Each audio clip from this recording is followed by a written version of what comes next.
Los Angeles in the novel is the same city full of vice and depravity that appears in so many other noir novels and films, and the detective is crossing through the vile fountains where the sins and crimes flourish.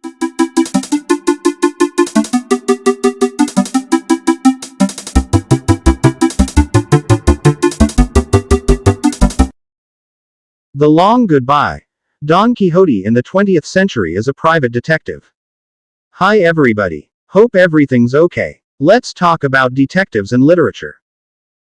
The arts in general owe a debt of gratitude not sufficiently recognized to William Randolph Hearst, the fearful and powerful press tycoon, to serve as an inspiration for several magna opera, not restricted to the film, Citizen Kane, and the novel, The Long Goodbye. That should count for more than a simple anecdotal detail. In the detective novel ranking, Raymond Chandler may be ranking second after Dashiell Hammett, author of Red Harvest, and the archetypal, The Maltese Falcon, but for me, he will always be the first. He is the novelist I always wanted to be.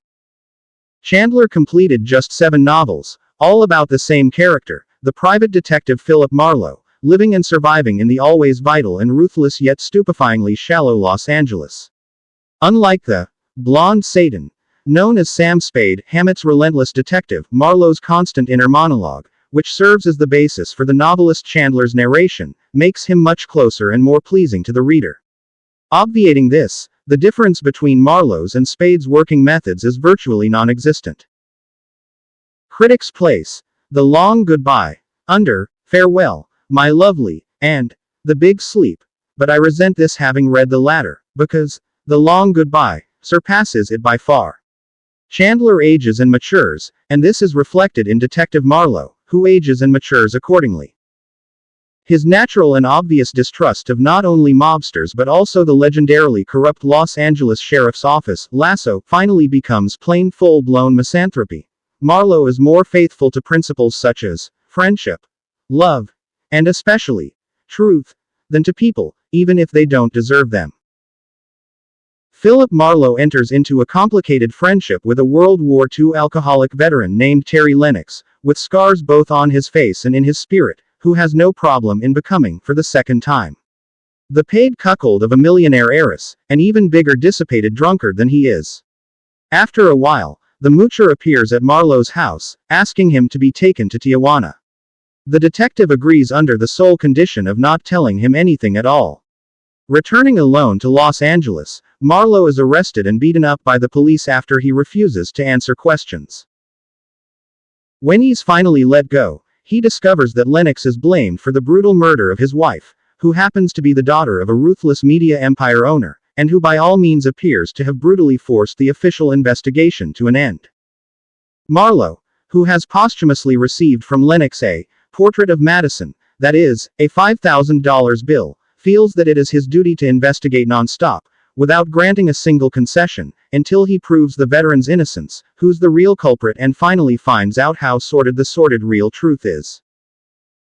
Los Angeles in the novel is the same city full of vice and depravity that appears in so many other noir novels and films, and the detective is crossing through the vile fountains where the sins and crimes flourish.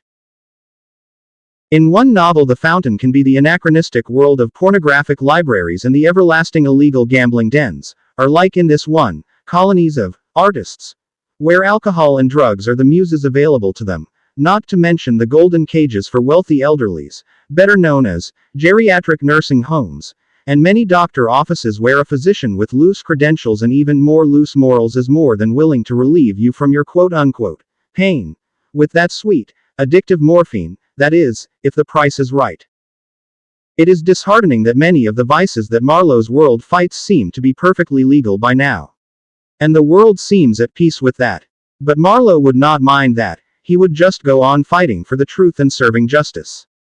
Throughout the 7 novels written by Chandler, it is clear that Philip Marlowe never stops, despite the requests of the evildoers, the police, and even his own clients. The social critique of the novel is poignant.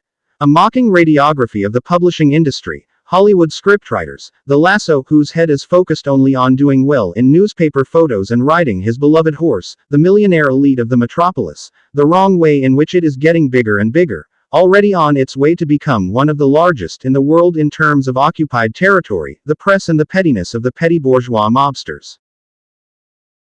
Also notable is the monologue where Potter, the heartless and frightening press tycoon, expresses to Marlowe his discontent with mid-20th century society, starting with his own free speech-mongering newspapers only yearning to sell sex, gossip and scandal, instead of serving their readers, and not limited to the hoopla represented by cosmetics and beauty articles. Another memorable monologue is that of Lieutenant Bernie Oles, where he denounces how the deception of political correctness begins to permeate the police force, and grimly predicts that at the turn of 10 years that police officers, instead of practicing boxing and shooting, will be applying Rorschach and word association tests, so they could make the delinquents stop hating their mothers and finally reform. Even more memorable, with an unmistakable reminder of self-deprecation, is Marlowe's monologue, where he makes it clear that to become a detective one needs to be little less than a distressed Quixote, just to be getting punches, bullets and trouble all the time, but that would never stop him from giving to a cop hell. Again, what's the deal with Hearst? In a not-so-veiled form for the reader of the era, the novel alludes to one of the darkest stories in Hollywood history, the death of the film mogul Thomas Ince at the Oneida yacht, owned by Hearst. It is said that he may have accidentally died in place of Charlie Chaplin, whom Hearst tried to kill for seducing Marion Davies, his lover. William Randolph Hearst allegedly used all his money and influence might to cover up the fact, not unlike how Harlan Potter closed the investigation of his daughter's murder, letting the corpse of Terry Lennox bear the blame. Marlowe is responsible for restoring his reputation by giving the culprit and making it public, which is a way of saying goodbye to his friend. Looks like Chaplin took the safer route by parodying Hitler instead of Hearst. That aside, the ending is incredible. The last sentence of the novel says, "I never saw any of them again except the cops. No way has yet been invented to say goodbye to them." Raymond Chandler is so committed to literature for the sake of literature itself, just like Detective Marlowe is committed to truth for the sake of truth itself. Finding truth is the only message and the only agenda of a quixotic detective.